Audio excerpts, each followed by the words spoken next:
Do you see that coming? No, I've got to be honest, Rebecca. I said first half watching United was awkward.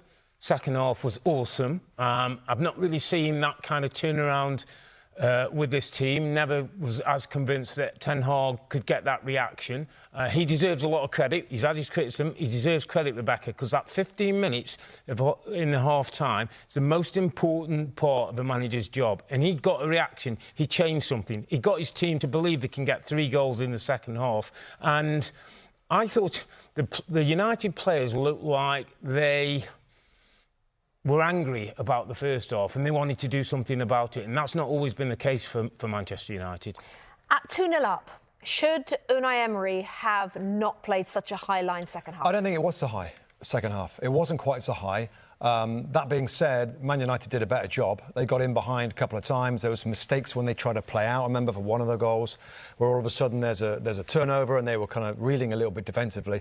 But it was more about Man United's intensity, you know, and it's, I mean, how two halves can look so different is quite remarkable, Rebecca. From, as Lee talked about in commentary, awkward trying to play out from the back, to the second half where they're in desperation mode. They're in emergency mode. And Man United, for the last few seasons now, are better in desperation mode. Flat out, we've got nothing to lose, go forward.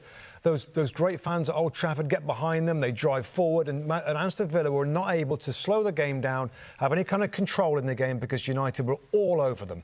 And I do believe in Alejandro Garnacho. They've got a player that's going to be a star for Man United for many seasons to come. And, of course, the story is Rasmus Højlund up front, Rebecca, getting a goal.